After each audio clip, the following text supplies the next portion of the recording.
I knew we had moved into a bad neighborhood the moment a woman in wedge sandals kicked my wife's crutches out from under her like she was flicking trash off a sidewalk.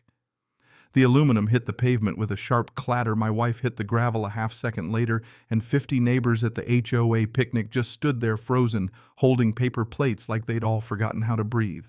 And the woman who did it, Karen, our HOA president, self-appointed empress of mailbox fonts and lawn symmetry, smirked like she'd just proved a point.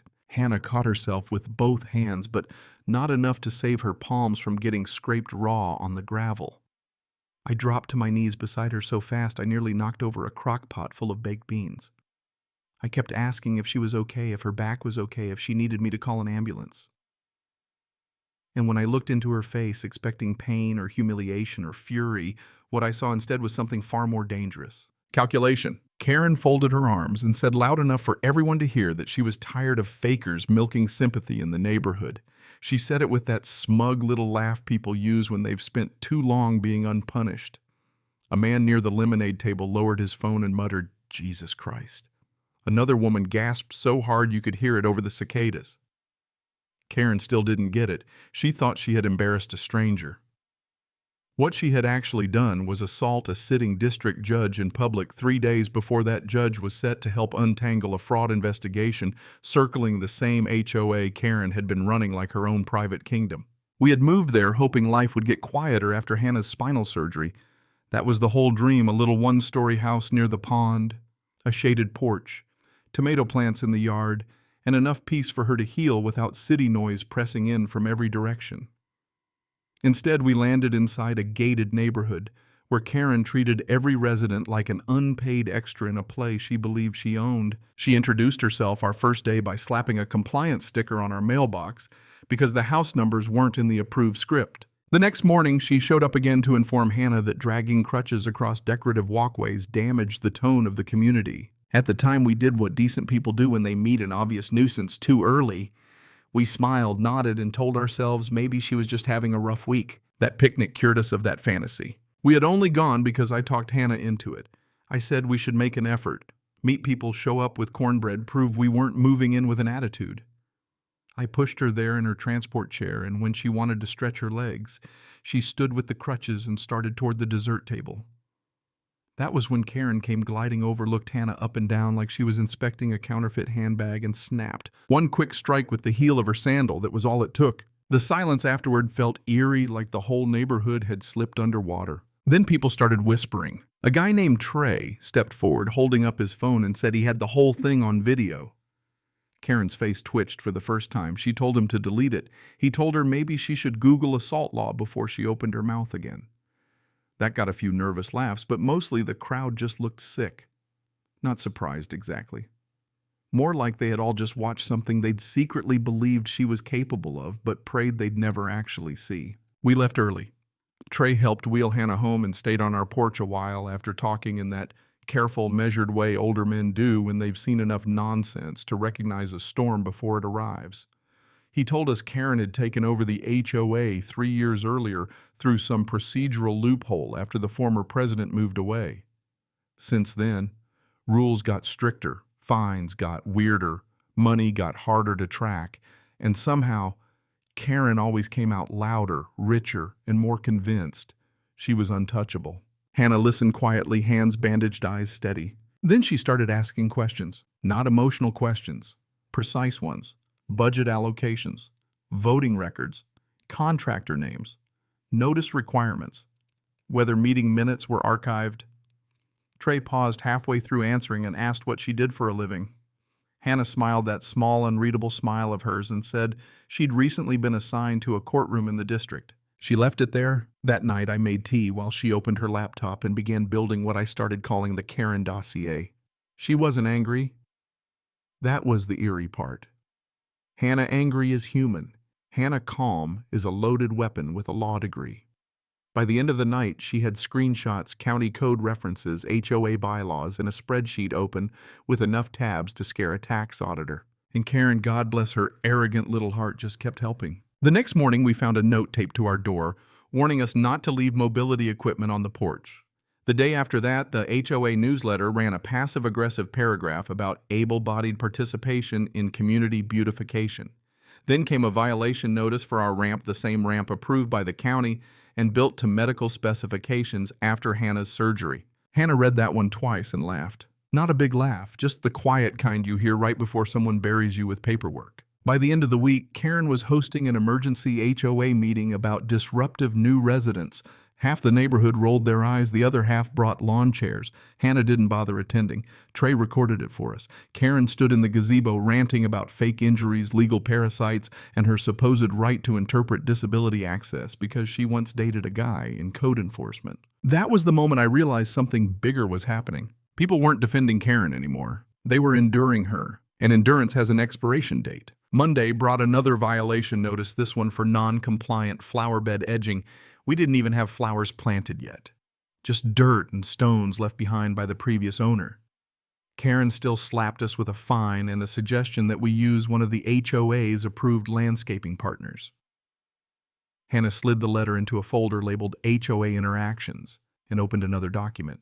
Later that afternoon, Trey came by with a flash drive and a woman named Yvette's story. Yvette was elderly, lived alone, walked with a cane.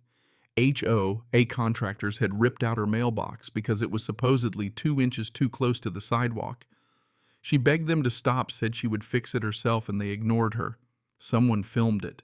Grainy footage, shaky audio, but clear enough to show a woman being humiliated on her own property while hired men laughed. That changed the temperature in the room. This wasn't about one cruel woman at a picnic anymore. This was a pattern, a system, a racket wearing a neighborhood logo. Hannah started building a timeline.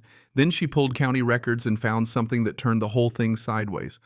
Our lot and several others had been added to the HOA boundaries under a legally questionable annexation the previous year. The prior owners had never properly signed, which meant Karen might not have had legal authority over us at all. Not just us either. Dozens of homes may have been fined, threatened, and bullied by an HOA that didn't even lawfully govern them. That was the twist. Not that Karen was mean. We knew that. It was that her whole empire might have been built on paper fraud and bluff. That evening, Hannah sat on our porch with Trey and Yvette and laid it out. Trey actually laughed and said, "Well, I'll be damned." Yvette looked like she might cry.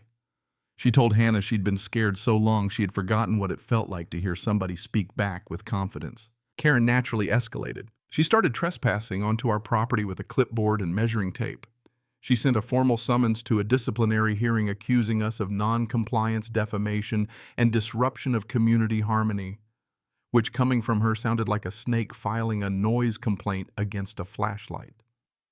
She also sent out flyers with an unflattering photo of Hannah from the picnic, hinting that we were dangerous outsiders trying to destabilize the neighborhood. That was when Trey brought us the financial statements, and that was when Karen's real problem began. The numbers were nonsense. $75,000 to a landscaping company with no office, no website, no staff, just a mailbox and a dead phone number. $40,000 in legal consulting with no law firm attached. Repeated payments to names that vanished the moment Hannah started cross-checking public records. Then she found Silver Fern Group. Was registered to Karen's cousin. I watched Hannah's face go still in that terrifying way it does when every last piece clicks into place. Shell vendors, inflated invoices, ghost contracts, community money bleeding into family pockets while Karen strutted around policing porch paint and wheelchair tracks. She reported everything quietly, exactly the way people with discipline report things, documented, preserved, cross-filed, impossible to dismiss. Then Friday came, and with it Karen's grand little disciplinary hearing at the clubhouse. The room was packed. Karen got up front with a microphone and that fake pageant smile, giving a speech about order, standards, and respect. She said our names 3 times in 10 minutes and managed to sound personally offended by disability, grass, and basic civil rights all at once. Then she invited Hannah to speak, probably expecting tears or anger or some dramatic little meltdown she could point at and call proof. What she got instead was a reckoning. Hannah stood up in a plain blouse and slacks, calm as winter. She thanked Karen for the opportunity, opened the HOA charter, and read aloud the due process rules Karen herself had violated by calling the hearing. Then she distributed copies of a 10-page report to every resident in the room, transaction summaries, vendor links, annexation questions, legal citations, everything. You could hear the air conditioner humming. You could hear people turning pages. You could hear Karen's control dying by inches. When Hannah explained that she had already submitted the documentation for independent review and that residents might have grounds for civil claims, the room shifted. It was physical, like fear itself had stood up and walked out. One man in the back whispered, "She brought receipts." Karen tried to interrupt, tried to yell slander, tried to bang a gavel like she was still queen of that sad little stage, but nobody cared anymore. Residents started standing up not to leave but to speak. One by one, they brought stories, photos, USB drives, old notices, threats, recordings. A woman admitted Karen had pressured people to attend fundraisers or face fines. A veteran described being mocked for requesting ADA-compliant sidewalks. A single mother shared notices totaling thousands over toys on a porch. Karen had called a public shaming. Instead, she hosted her own unmasking. After that, things moved fast. State auditors responded. The district attorney's office opened an inquiry. A former board member went to a journalist. A black SUV with government plates rolled through the neighborhood and stopped by Karen's HOA office, which was really just a converted garage attached to her house. Gossip exploded.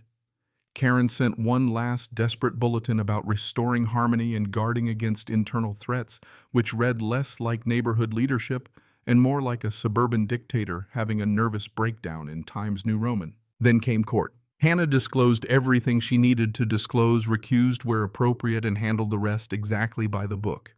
Witnesses testified. The forensic accountant laid out the money trail.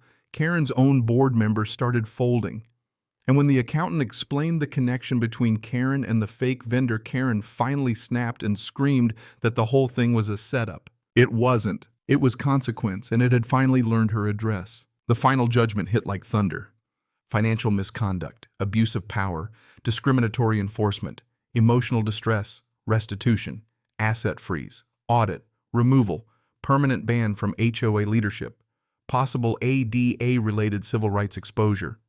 Another judge read the final ruling because Hannah, unlike Karen, actually respected the limits of power. That's the part that stayed with me, not the applause outside the courthouse. Not Karen sitting there hollow-eyed like somebody had unplugged her from the wall. Not even the for sale sign that showed up in her yard days later. What stayed with me was, this cruel people always think power means getting the last word.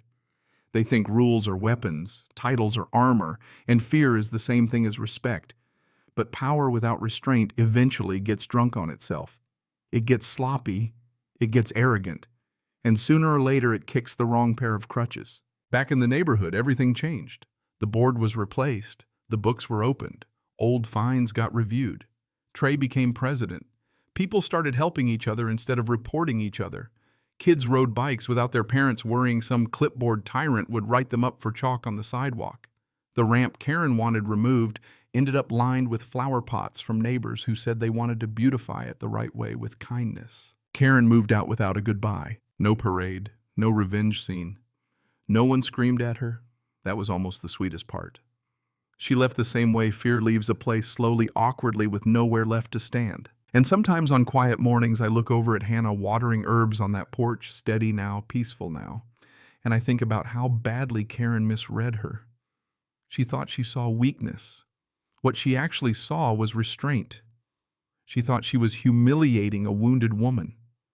What she really did was wake up someone who knew exactly how to turn law, patience, and truth into the kind of justice that doesn't just punish one bully, it gives a whole community its spine back. So here's the question that still sticks with me. When someone abuses a little bit of power for a long time and people finally bring them down, is that justice? Or is it just revenge wearing nicer clothes? Tell me what you think, and if you've ever dealt with an HOA, a boss, a family member, or anybody else who confused control with authority, drop your story in the comments. I want to know where you draw the line between standing up for what's right and making somebody pay. Cảm ơn các bạn đã xem video.